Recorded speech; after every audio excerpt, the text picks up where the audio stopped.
ሰላም ጤና ይስጥልኝ። በአሜሪካ ለምትገኙ ኢትዮጵያን በሙሉ በተለይ የግሪን ካርድ ባለቤቶች ወይም ወደፊት ግሪን ካርድ ለማውጣት ለምታስቡ ሰዎች በሙሉ ዩኤስሲአይኤስ እጅግ በጣም ወሳኝና ትልቅ አደጋ ውስጥ የሚከት አዲስ መመሪያ አውጥቷል። ማንኛውም በአሜሪካ የሚገኝ የግሪን ካርድ ባለቤት ፎሬን አካውንቱን ለዩኤስሲአይኤስ እንዲሁም ለአይአርኤስ ግዴታ ማሳወቅ ወይም ማስመዝገብ አለበት የሚል አዲስ ህግ አውጥቷል። በዚህ አስገዳጅ ህግ ምክንያት ተከትሎ ፎሬን አካውንቱን ለዩኤስሲአይኤስ ወይም ለአይአርኤስ ያላስመዘገበ በአሜሪካ የሚገኝ ሰው ቀጥታ አሜሪካን እንዲለቅ ይደረጋል፣ እንዲሁም ግሪን ካርዱን ይቀማል ሲሉ ገልጸዋል። ብዙዎቻችን ግሪን ካርድ ስናገኝ ትኩረታችን አሜሪካ ውስጥ ስላለው ህይወታችን ብቻ ነው ይመስለን። ነገር ግን ከአሜሪካ ውጪ ለምሳሌ በትውልድ ሀገራችሁ ኢትዮጵያ ወይም ሌላ ቦታ የባንክ አካውንት ውስጥ ያላችሁን ገንዘብ ትንሽ የሚሆን ትልቅ ሊሆን ይችላል ለአሜሪካ መንግስት በትክክል ካላሳወቃችሁ የግሪን ካርዳችሁ አልፎ ተርፎም ደግሞ የአሜሪካ ዜግነታችሁ ሲቲዝንሺፓችሁ አደጋ ላይ እንደሚጥል አታውቁም። ይህ ዩኤስሲአይኤስ ያወጣው አዲስ መመሪያ እጅግ በጣም ዋጋ የሚያስከፍል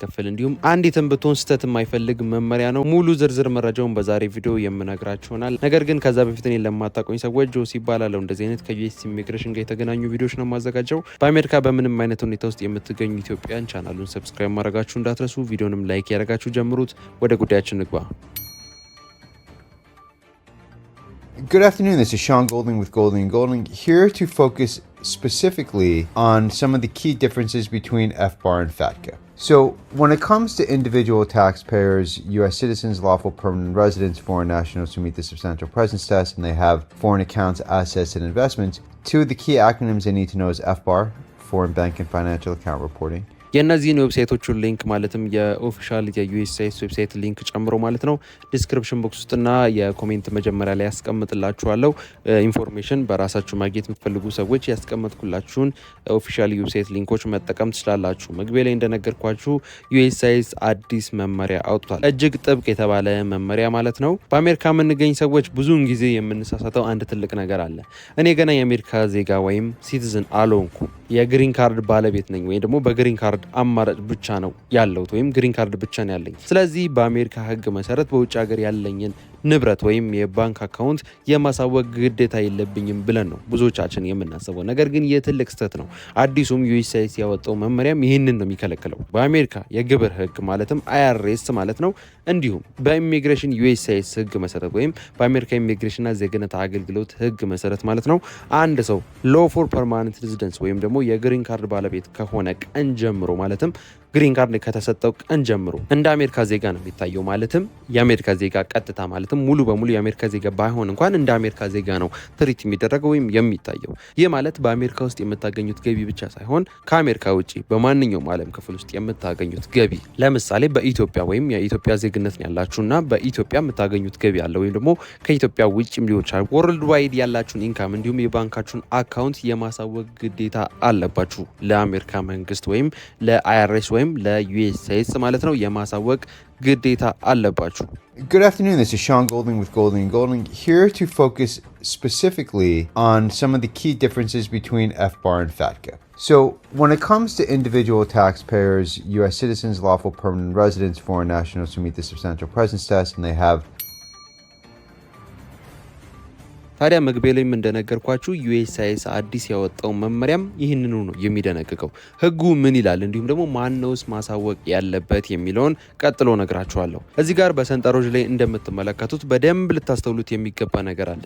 $10,000 ህግ በተመለከተ ነው። ለምሳሌ በኢትዮጵያ በሚገኘው ባንክ ውስጥ ያላችሁ ገንዘብ ማለትም በአንድ አካውንትም ሊሆን ይችላል ወይም ደግሞ በተለያዩ አካውንቶችም ሊሆን ይችላል ተደምሮ ያላችሁ ገንዘብ ማለት ነው በአመት ውስጥ በአጠቃላይ ማለትም በቶታል ተሰርቶ ማለት ነው ከ10,000 የአሜሪካ ዶላር በላይ ወይም ደግሞ ከ10,000 የአሜሪካ ዶላር እኩል ከሆነ ፎሬን ባንክ አካውንት ሪፖርት በሚባለው ፎርም በየአመቱ በኦንላይን ለአሜሪካ መንግስት ወይም ለዩኤስሲአይኤስ የማሳወቅ ግዴታ አለባችሁ። ያ ገንዘብ ማለትም በኢትዮጵያ የሚገኘው በተለያዩ ባንክ ውስጥ ሊሆን ይችላል፣ በኢትዮጵያ በተለያዩ ባንክ ውስጥም ሊሆን ይችላል ወይም አንድ ቦታም ሊሆን ይችላል የሚገኘው ገንዘባችሁ ምንም አይነት ትርፍ የማያስገኝ ወይም ምንም አይነት ወለድ የማያገኝ ቢሆን እንኳን ግዴታ ለአሜሪካ መንግስት ወይም ለዩኤስሲአይኤስ ማሳወቅ ግዴታ አለባችሁ ነው የሚለው አዲሱ የዩኤስሲአይኤስ መመሪያ።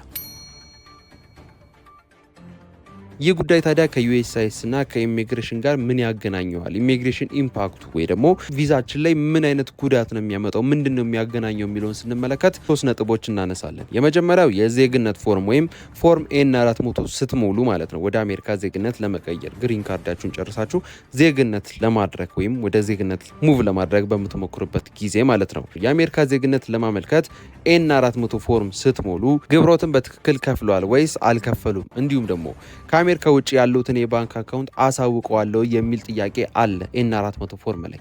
ታዲያ በዚህ ሰዓት ውሸት መናገር ማለትም ከአሜሪካ ውጭ ያላችሁን እንደነገርኳችሁ ኢትዮጵያም ሊሆን ይችላል ወይም ከኢትዮጵያ ውጭ ሊሆን ይችላል ያላችሁን የባንክ አካውንት ካላስመዘገባችሁና ነገር ግን እዚህ ፎርም ላይ አዎ አስመዝግብ ያለው ብላችሁ ከዋሻችሁ ትልቅ ውሸት ወይም ፍራውድ ተደርጎ ነው የሚቆጠረው። ስለዚህ ቀጥታ የአሜሪካ ዜግነታችሁ ሙሉ በሙሉ ይሰረዛል። ምክንያቱም ፍራውድ ወይም ማጭበርበር ተብሎ ስለሚቆጠር ማለት ነው።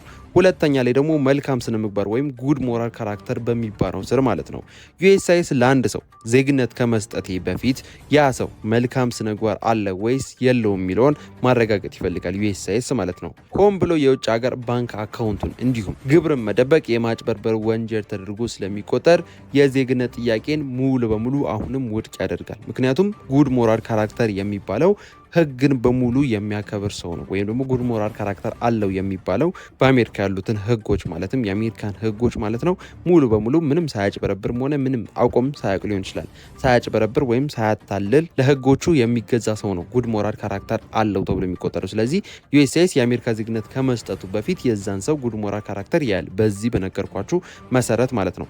ሶስተኛና የመጨረሻው የመቀጫ ገንዘብ ወይም ፔናልቲስ የሚባለው ነው። የውጭ አካውንቱን ማለትም ፎሬን አካውንቱን በኢትዮጵያ የሚገኘውን አካውንት ሊሆን ይችላል አንድ ሰው አለማሳወቁ ከተደረሰበት ቅጣቱ በጣም ከፍተኛ ነው። ሆን ብሎ ከተደበቀ ማለትም ያ ሰው ማለት ነው በገዛ ፈቃዱ ሳያቅም ነው ይችላል ኢንፎርሜሽን ሳይኖረውም ሊሆን ይችላል አካውንቱን ካላሳወቀ እስከ $100,000 ወይም ደግሞ በአካውንት ውስጥ ካለው ገንዘብ ማለት ነው 50% የሚሆነውን ለከፍተኛ መቀጫ ይውላል ይላል ህጉ ማለት ነው። ይህ የገንዘብ ቅጣት ደግሞ ገንዘቡን ብቻ ተቀጣችሁ የሚያልፍ አይደለም። በኢሚግሬሽን ፋይላችሁ ላይ ማለትም አጠቃላይ አንድ ሰው በአሜሪካ ሲገባ ሙሉ የሚያደርገው ነገር መቼ ግሪን ካርድ ተሰጠው፣ መቼ እንደዚህ ያደረገ፣ መቼ ወርክ ፐርሚት ወሰደ ምናምን የሚሉ ሪከርድ ይያዛል። በዛ ሪከርድ ላይ ይመዘገባል። አጭበርብሮ ነበር ወይም ፍራውድ አድርጎ ነበር፣ በዚህ ምክንያት እንደዚህ ያክል ገንዘብ ተቀጧል በዚህ ጊዜ የሚል ሪፖርት ይጻፍባቸዋል። ይህ እንደነገርኳችሁ የአሜሪካ ዜግነት ለማግኘት ትልቅ ችግር ይፈጥራል። ስለዚህ ቅጣቱ እጅግ የዋዛ የሚባል አይደለም። $100,000 ትቀጣላችሁ ወይም ደግሞ በአካውንታችሁ ውስጥ ያለው 1 ሚሊዮንም ሊሆን ይችላል ወይም ደግሞ $200,000 $500,000 ሊሆን ይችላል የዛን 50% ወይም ግማሹን ማለት ነው ትቀማላችሁ። ከዛም በተጨማሪ ደግሞ ግሪን ካርዳችሁ ላይ አደጋ ይፈጠራል ወይም ግሪን ካርዳችሁንም ልትቀሙ እንደምትችሉ ነው የሚደነግገው አዲሱ መመሪያ። መፍትሄው ታዲያ ምንድነው? ስለዚህ ምንድነው ማድረግ ያለብን? እስከዛሬ ያላስመዘገብን ሰዎች ማለትም ፎሬን አካውንታችን በኢትዮጵያ የሚገኙ አካውንታችን ገንዘብ ቢኖረውም ባይኖረውም ማለት ነው ያላስመዘገብን ሰዎች ምንድነው ማድረግ የምንችለው? መፍትሄው ምንድነው የሚለውን ስንመለከት 3 አማራጮች አሉ። የመጀመሪያው ግብር የሚሰራላችሁ ሰዎች ማለትም ያላችሁን ግብር ማለት ነው በየአመቱ ታክሱን ካልኩሌት የሚያደርግላችሁ የሚሰራላችሁን ሲፒኤ ወይም ደግሞ ታክስ አቶርኒ የሚባለው ማለት ነው በአስቸኳይ ማሳወቅ አለባችሁ። ግብር ለሚሰራላችሁ ሰው የመጀመሪያው ማሳወቅ አለባችሁ። ሁለተኛው ደግሞ የአሜሪካ መንግስት ስትሪምላይንድ ፊሊንግ ኮምፕላያንስ ፕሮሲጀር የሚባል ፕሮግራም አለው። ይህ ምን ማለት ነው? በማወቅ ሳይሆን ባለማወቅ ማለት ነው አካውንታቸውን ላልተናገሩ ሰዎች ማለትም አካውንታቸውን ለአሜሪካ መንግስት ላላሳወቁ ሰዎች ሳይቀጡ ወይም ደግሞ በትንሽ ቅጣት ፋይላቸውን እንዲያስተካክሉ የተዘጋጀ አሰራር ነው ወይም እድል ነው። እንደነገርኳችሁ እዚህ ጋር ባለማወቅ ወይም ደግሞ ህጉን ሳያውቁ ወይም ደግሞ ችላ በማለት ሳያውቁት ማለት ነው ሆነ ብለው ወይም ክፋት አስበው ላላስመዘገቡ ሰዎች የተቀመጠ አማራጭ ነው። እዚህ ጋር ግን ልብ ማለት ያለባችሁ ህጉ የሚለው ምንም ሳትቀጡ ወይም ደግሞ በትንሽ የገንዘብ መቀጮ ወይም በትንሽ ቅጣት ነው ትመዘገባላችሁ የሚለው። በዚህ ፕሮሲጀር ወይም በዚህ አማራጭ ተጠቅማችሁ አካውንታችሁን ስታስመዘግቡ ወይም አካውንታችሁን ለዩኤስሲአይኤስ ስታሳውቁ ግን ፋይላችሁ ላይ ይመዘገባል። ማለትም ይህንን ፕሮሲጀር ተከትላችሁ አካውንት እንዳስመዘገባችሁ ነገር ግን እስከዛሬ ሳታስመዘግቡ የቆያችሁት ክፋት አስባችሁ ወይም ደግሞ ሆነ ብላችሁ ሳይሆን ባለማወቅ እንደሆነ ተደርጎ ይመዘግብላችኋል። ይሄኛው ሁለተኛው አማራጭ ነው። ሶስተኛና የመጨረሻው አማራጭ ሁልጊዜ ግብራችሁን ስታሳውቁ ወይም ደግሞ ታክስ ፋይል ስታደርጉ ማለት ነው በውጭ ሀገር ያላችሁ ማንኛውም የባንክ አካውንት ማለትም ኢትዮጵያም ሊሆን ይችላል ወይም ደግሞ ሌላም ሀገር ሊሆን ይችላል ያላችሁን አካውንት ደብቃችሁ ሳይሆን በግልጽ ተናግራችሁ ማስመዝገብ ትችላላችሁ። ስለዚህ ያሉት 3 አማራጮች ወይም መፍትሄዎች እነዚህና እነዚህ ብቻ ናቸው። ስለዚህ የዛሬው መረጃ ይሄን ይመስል ነበር። ህጋዊ ሆኖ ለመቀጠል ወይም በአሜሪካ ላይ በህጋዊ መንገድ ለመቆየት ህጋዊ ሆኖ ለመቆየት በሰላማዊ መንገድ ለመኖር ያላችሁ አንድና አንድ አማራጭ ወይም ያለው መንገድ ይህና ይህ ብቻ ነው። የዛሬው መረጃ ይሄን ይመስል ነበረ። ለጓደኛ ለቤተሰቦቻችሁ ሼር ማድረጋችሁን እንዳትረሱ፣ ምክንያቱም እጅግ በጣም ኢምፖርታንት መረጃ ነው። ብዙዎች ይህንን አዲስ ህግ ባለማወቅ ወይም ይህንን መረጃ ባለማወቅ ምክንያት አደጋ ላይ እየወደቁ ይገኛሉ። ስለዚህ ለምታውቁት ቤተሰብ ጓደኛ ሼር ማድረጋችሁ እንዳትረሱ። ሀሳብ አስተያየት እንዲሁም ጥያቄያችሁን ኮሜንት ላይ ጻፉልኝ። ስለዚህ መረጃ ምን ሀሳብ አላችሁ ኮሜንት ላይ አጋሩኝ። ለዚህ ቻናል አዲስ የሆናችሁም እንደዚህ አይነት ከዩኤስ ኢሚግሬሽን ጋር የተገናኙ ቪዲዮ ስለሆነ ማዘጋጀው ሁላችሁም ቻናሉን ሰብስክራይብ ማድረጋችሁን እንዳትረሱ። ቪዲዮንም ላይክ ያደረጋችሁ ምን ያህል እንደወደዳችሁ ታሳውቁኝ። ምክንያቱም ላይክ ባደረጋችሁት ቁጥር ምን ያህል እየወደዳችሁት እንደሆነ ስለምረዳ በቀጣይ አዳዲስ መረጃዎችን ቶሎ ተከታትዬ ወደ እናንተ የማደርስ ይሆናል። ስለዚህ ሁላችሁም ላይክ ያደረጋችሁ ምን ያህል እንደወደዳችሁ ታሳውቁኝ።